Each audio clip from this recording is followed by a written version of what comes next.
नमस्कार। सत्साई भगत जी। बहन जी, क्या शुभ नाम है आप जी का? मेरा नाम मंजू है, मैं लुधियाना पंजाब से हूँ। बहन जी, क्या काम करते हैं आप? मैं हाउसवाइफ हूँ और घर पे ही अपने घर की देखभाल करती हूँ। बहन जी, परम संत सतगुरु रामपाल जी महाराज की शरण माने से पहले आप कौन सी भक्ति करते थे? सतगुरु रामपाल जी महाराज जी की शरण में आने से पहले बचपन से ही हम सभी देवी देवताओं की पूजा करते थे। मेरी मम्मी भी काफ़ी धार्मिक विचारधारा की हैं, तो वो हमें 8th क्लास से मुझे उन्होंने कहा था कि रोज़ गीता जी का एक अध्याय का पाठ जरूर करना है।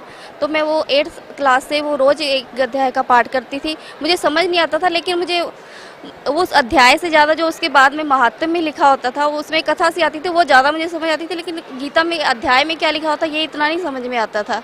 और साथ में व्रत रखते थे और सारे देवी देवताओं की पूजा करते थे और यही सब करते थे। और जब मेरी शादी हुई, शादी के बाद हमने शादी के साल ही हमारे लुधियाना में आसाराम बापू जी आए थे, तो हमने उनसे नाम दीक्षा ली थी और उनके बताए मार्ग पर भी हम चल रहे थे जैसे वो बताते थे।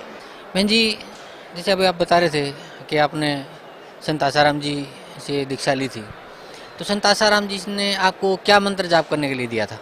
उन्होंने हमें, जब हम वहाँ सुबह दीक्षा लेने गए, हम दोनों हस्बैंड वाइफ गए थे, तो उन्होंने हमें 8-9 मंत्र लिखवा दिए थे, बताए थे 8-9 मंत्र, और कहा था कि जिसको जो अच्छा लगता है वो इनमें से एक चुन लीजिए, और जो हस्बैंड वाइफ पति पत्नी बैठे हैं तो वो अपना एक ही मंत्र रखें। तो हमने ओम नमः शिवाय मंत्र अपने आप ही उसमें से हमें ठीक लगा तो वो ले लिया था, क्योंकि हम पहले से भी शिव जी की भक्ति भी करते थे। यानी कि आपके कहने का तात्पर्य है कि जो आसाराम जी के शोकेस में 7-8 मंत्र रखे हुए थे और आपने जो अच्छा लगा, जैसे आप पहले शिव जी की भक्ति करते थे तो आपने उस ओम नमः शिवाय को आपने वहाँ से चूज कर लिया।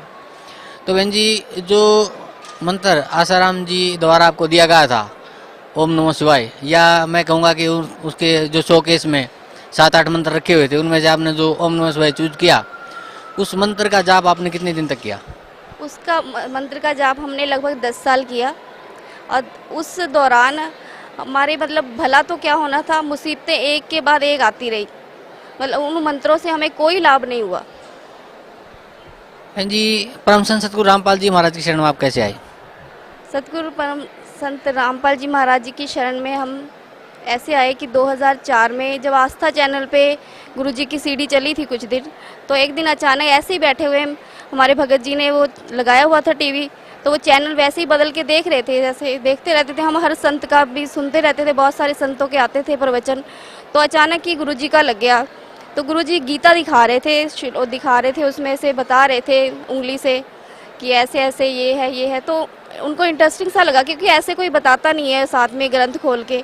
तो उन्होंने देखा, एक दिन सुना, 2 दिन सुना, लगभग उन्होंने 20-25 दिन सुना। मुझे भी बोला कि तुम भी सुनो इसको, ये कुछ अलग ज्ञान बता रहे हैं। लेकिन हम संत आसाराम बापू जी के शरण में थे, तो उनकी हमें यही शिक्षा दी हुई थी कि कभी गुरु नहीं बदलना होता, कि गुरु बदलना तो पति बदलने जैसा है, महापाप है। उनकी जो आसाराम बापू जी की बहुत सारी किताबें मैंने पढ़ी थी, गुरु महिमा है, श्राद्ध महिमा है, बहुत सारी उनकी पुस्तकें, मैं लगभग सारी पुस्तकें पढ़ी थी। तो मैंने पढ़ी हुई थी गुरु महिमा वाली भी, उसमें सारा दिया था कि गुरु तो बदलना ही नहीं होता। तो मैंने इस डर से मुझे ये था कि अब ज्ञान वो कुछ भी बता रहे हैं संत रामपाल जी महाराज, तो हमने तो गुरु बनाया हुआ है, हमने गुरु अब बदलना नहीं होता, ये तो महापाप है। तो मैंने उनका बिल्कुल नहीं सुना ही नहीं। और मैंने इनको भी कहा कि इनको लगता था कि हम भक्ति ना हमारी ठीक नहीं है, क्योंकि हमें ऐसा कोई कुछ भी ऐसा कोई अनुभव नहीं होता था, तो इन्हें लगता था कि हमारी भक्ति ठीक नहीं, पहले से ही लगने लग गया था कुछ 6-7 महीने से। और ये उस बीच में राधा स्वामी वाले भी हमें मिले थे, और कबीर साहब की जो वाणी थी हमें बहुत पहले से ही आकर्षित करती थी, उनके दोहे बहुत आकर्षित करते थे। तो और राधा स्वामी वाले जो 1-2 भक्त इनको मिले थे, उन्होंने हमें वो वाली पुस्तक ला के दी थी जिसमें कबीर साहब जी का वो शब्द है, कर नैनो दीदार महल में प्यारा है। तो हमने वो पढ़ी, तो उसमें क्योंकि लास्ट में तो वो सारा उसका निवारण कर देते हैं परमात्मा की, वो सारी झूठी बनाई हुई रचना, लेकिन उससे पहले जो सारा शब्द है उसमें बताया हुआ है कि ऐसे ऐसे ध्यान लगाते हैं तो ये नज़र आता है, फिर ये नज़र आता है। तो इनको लगता था कि हमें जो बताया गया है, जो हम करते हैं, जो आसाराम बापू जी ने बताया, तो हमें तो कोई ऐसा कुछ दिखा ही नहीं आज तक। तो इनका ध्यान वहाँ से हटने लगा था, और राधा स्वामी के हम जाने वाले थे, तो 1-2 इतवार हम जा नहीं पाए, किसी कारण से कोई और काम आ गया। तो इसी बीच में इन्होंने संत रामपाल जी महाराज जी का वो टीवी पे देख लिया, और वो ज्ञान ऐसा था कि इनको मतलब सुनते ही नहीं, हो गया कि जो ये बता रहे बस यही सही है। और इन्होंने कहा कि मैंने वहाँ जाना है, फ़ोन किया वहाँ करौंथा आश्रम में, तो वहाँ से उन्होंने बोला कि अभी गुरुजी आश्रम में नहीं है, अभी गुरुजी जगह जगह जाके कर रहे हैं, तो आप थोड़ा रुक के आइए। तो इन्होंने कहा कि आप ये बता दीजिए कि सबसे पहले गुरुजी कहाँ पे कर रहे हैं सत्संग, इस वक्त जल्दी कहाँ हो रहा है। तो उन्होंने बताया कि अभी करनाल में होगा सत्संग। तो इन्होंने कहा कि ठीक है, आप मुझे बता दीजिए कहाँ पे होगा। तो उन्होंने हमें लुधियाना में एक भगत है नरेश कौशिक जी, उनका नंबर दिया और कहा कि आप उनके पास जाइए, वो आपको सारा कुछ बताएंगे। हम उनके पास गए, उन्होंने हमें बताया सारा कुछ और पुस्तक दी प्रभाषा प्रभु की और गहरी नज़र गीता में, और सारा बताया उन्होंने। मैंने वो पुस्तक पढ़ी, इन्होंने भी पढ़ी, और साथ में उन्होंने बताया भी करनाल में उस जगह पे होना है। तो जब वो सत्संग था 15 जून को 2004 को हम वहाँ करनाल पहुँच गए। मैं, मेरे हस्बैंड और मेरे सास ससुर। बच्चों को हम लेके नहीं गए थे, छोटे थे, और हमें था कि शायद बच्चों को नहीं नाम देते होंगे, तो हम इन्हें नहीं लेके गए। और हम 15 जून 2004 को जाके हमने वहाँ पे जाते ही हमने पहले गुरुजी, जैसे ही हम वहाँ गए, पहले तो हम वहाँ शाम को पहुँच गए एक दिन पहले, तो उस टाइम वहाँ पे कुछ भी नहीं था, पार्क खाली था जहाँ होना था। फिर हम सुबह दूसरे दिन आए, वहाँ पे हमारे कोई रिश्तेदार थे, उनके यहाँ रुक के सुबह आए, तो वहाँ पे लगा हुआ था, लेकिन संगत बहुत ही कम थी। और मुझे थोड़ा सा, क्योंकि मैंने ज्ञान सुना भी नहीं था और मैं इनके कहने पे आई थी, इन्होंने कहा था तू सत्संग सुन लेना, तुझे ठीक लगेगा नाम लेना, नहीं लगेगा तो कोई बात नहीं।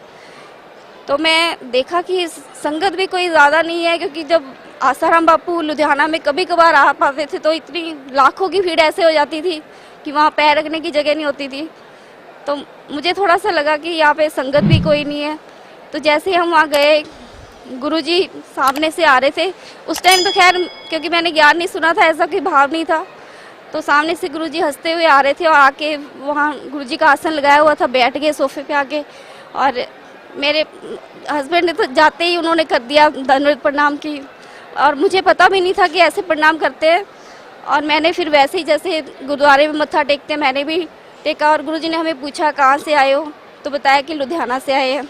तो गुरुजी ने कहा देखो इतना बड़ा लुधियाना और ये 4 आत्माएं निकल के आई। उस टाइम मुझे कुछ ऐसा समझ में नहीं आया कि गुरुजी क्या कहना चाहते हैं। फिर गुरुजी ने पूछा कि बेटा सत्संग सुनने आए हो कि नाम लोगे, तो इन्होंने कहा कि गुरुजी दोनों काम करने हैं। तो गुरुजी कहते पहले नाम लो। तो गुरुजी ने हमें वहीं पे नाम दिया, और फिर नाम लेने के बाद हमने सत्संग सुना, और 5 दिन का वहाँ सत्संग था। 5 दिन के सत्संग में कम से कम मुझे इतना तो वहाँ पे ज्ञान हो गया था कि नहीं, ये जो बता रहे हैं ये बिल्कुल सही बता रहे हैं, क्योंकि सामने दिखा रहे थे, सारे प्रोजेक्टर पे दिखा रहे थे। तो इस तरह से हम संत रामपाल जी महाराज की शरण में आ गए। बहन जी, परम संत सतगुरु रामपाल जी महाराज की शरण में आने के बाद जो भक्ति सतगुरु रामपाल जी महाराज ने आपको दी है, उस भक्ति से आपको क्या लाभ मिला? देखिए, सबसे बड़ा लाभ तो पहले मैं ये यहाँ की जो सांसारिक लाभ हैं वो तो परमात्मा वैसे ही रूंगे में देते कहते हैं, और वो सच में वो तो हमें हर पल, मतलब कोई भी काम हमारा अड़ता नहीं है, ऐसे हो जाता है जैसे परमात्मा साथ ही रहते हैं। कैसे हो जाता है मुझे नहीं पता लगता, लेकिन सबसे बड़ा लाभ जो मैं मानती हूँ कि हमें वो सतमार्ग मिल गया, जिस पे चलकर अब हम आगे, अब कोई भ्रमणा नहीं रही कि जैसे पहले हम लगे हुए थे तो हम श्योर नहीं होते थे, कोई और कुछ बताता था कि नहीं वहाँ ऐसा होता है, वो संत ऐसे बताते हैं, तो जल्दी से डाइवर्ट भी हो जाते थे कि शायद वहाँ ज़्यादा लाभ मिलता हो। लेकिन अब जो गुरुजी ने ज्ञान दिया है उसमें हमें एक सही मार्ग दे दिया, और साथ में प्रूफ्स दिखाए हैं इतने सारे, उससे बिल्कुल क्लियर कर दिया कि यही मार्ग है, सच्चा भक्ति मार्ग यही है, और इसी मार्ग पे चलकर हम सच में उस मोक्ष को प्राप्त कर सकते हैं जिसकी आज तक सभी लोग तलाश करते आए, ऋषि मुनि तलाश करते आए हैं, और हमें वो सत भक्ति मार्ग मिल गया। सबसे बड़ा लाभ ये है। और साथ में जो ये सांसारिक लाभ है, परमात्मा कहते हैं कि मैं अपने भक्त की उम्र भी बढ़ा देता हूँ, अगर उसकी सांसें भी ख़त्म हो गई तो भी मैं उसको 100 वर्ष की उम्र देता हूँ। और ये मेरे सामने हुआ है। मेरी बेटी का एक्सीडेंट हुआ था पिछले साल 6 नवंबर को, और ये इसका एक्टिवा पे जा रही थी, सुबह सुबह थोड़ा अंधेरा था तो इसको नज़र नहीं आया, टाटा है इसके साथ इसकी सीधी टक्कर हो गई, क्योंकि उसकी हेडलाइट्स ऑफ थी और अपोजिट साइड से वो आ रहा था, सामने टक्कर हुई है, और ये वहाँ पे गिर पड़ी। जो वहाँ पे सैर कर रहे थे सुबह लोग, उन्होंने इसको वहाँ सामने हॉस्पिटल में पहुँचाया और हमें फ़ोन किया। उसके बाद हम इसको लुधियाना में DMC हॉस्पिटल ले गए। वहाँ पे इसकी 7-8 घंटे तक सर्जरी चली, और डॉक्टर से मैंने पूछा था जब इसके पूरा ब्लड निकल ही रहा था उस टाइम कि डॉक्टर मतलब क्या, वो कहते हैं अभी हम कुछ नहीं कह सकते, डॉक्टर से बताएंगे, अभी ऑपरेट करना पड़ेगा।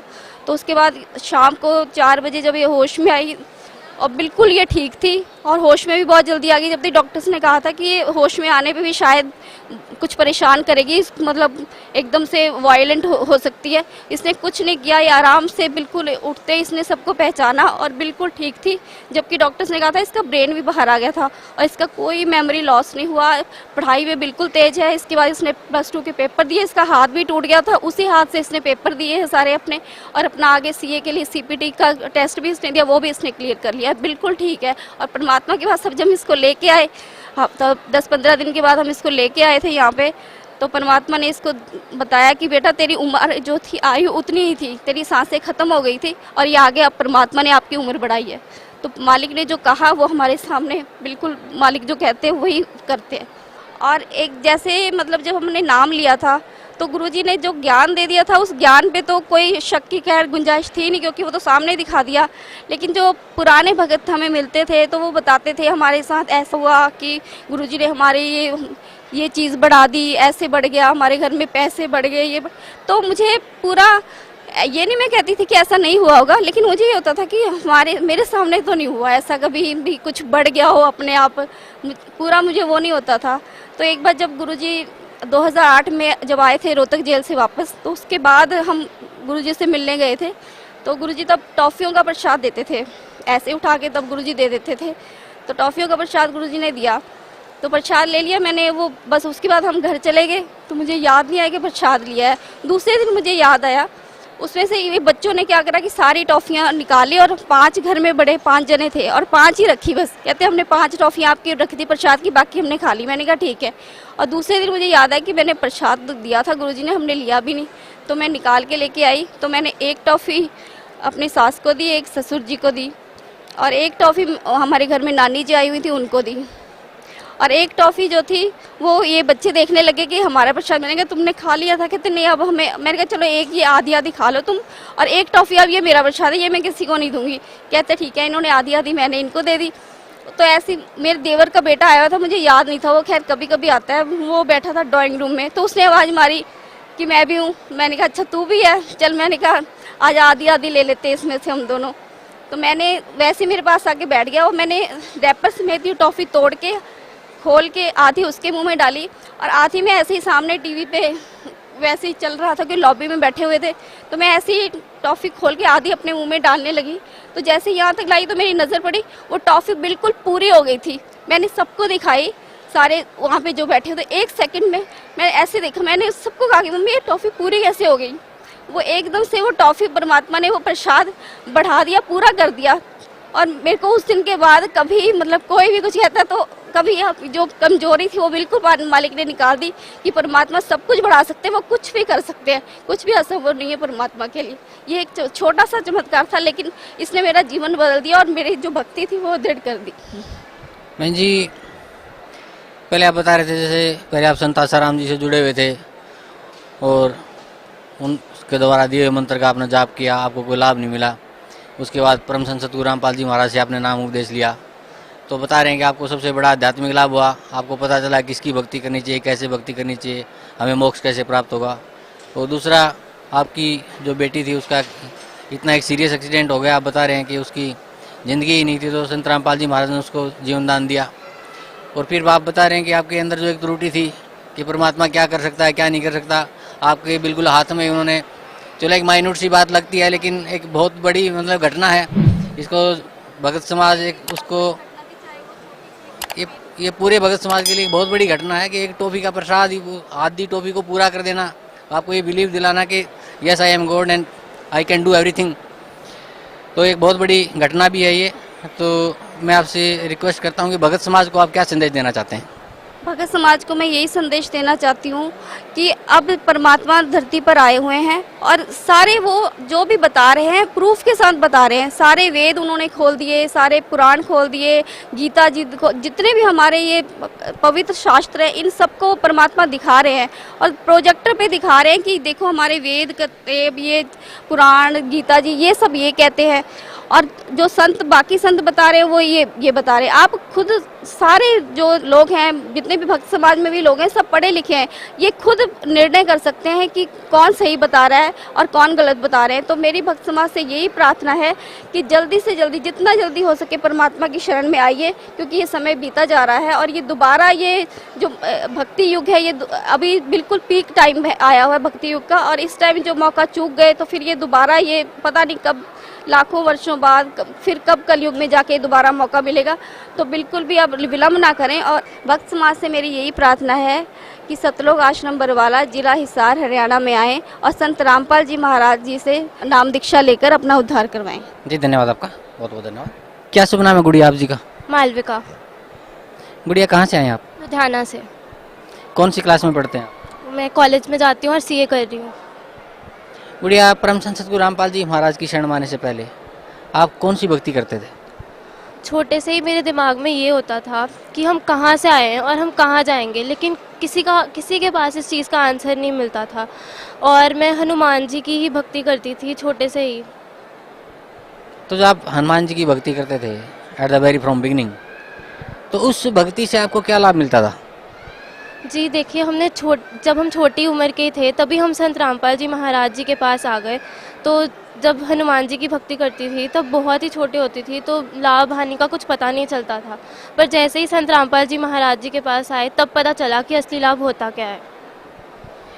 फिर आप परम संत सद्गुरु रामपाल जी महाराज की शरण में कैसे आए? जैसे कि मम्मा ने बताया था, पापा ने टीवी पर देखा, गुरुजी का सत्संग आस्था पे आ रहा था 2004 में। तो उसके बाद पापा को बहुत अच्छा लगा, तो मम्मा पापा सबने नाम लिया, उसके बाद हमने भी नाम ले लिया।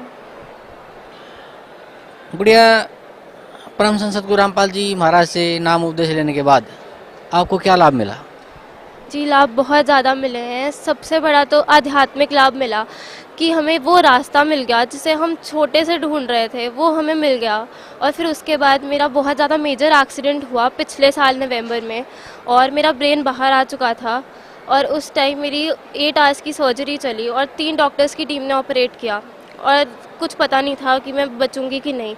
और अब जब मेरी अपॉइंटमेंट होती है, डॉक्टर्स ने मुझे बताया कि मेरा ब्रेन तक बाहर था और बिल्कुल भी श्योरिटी नहीं थी कि मैं बचूंगी कि नहीं। और वो सब खुद कहते हैं कि तुझे तेरे गुरुजी ने ही बचाया है। तो गुरुजी ने मुझे जीवन दान दिया है। और जैसे ही मैं आश्रम आई एक्सीडेंट के बाद, तो गुरुजी ने मुझे बोला कि बेटी तेरा जीवन और आगे नहीं था, ये तुझे परमात्मा ने भक्ति के लिए दिया है। तो ये सबसे बड़ा लाभ हुआ मुझे मेरी ज़िंदगी। So there have been many benefits which I have received by taking Namdan from Jagat Guru Rampal ji. गुड़िया, what message would you like to pass for Bhakt Society? See, the message I would like to give everyone is that, like everybody says, God is one.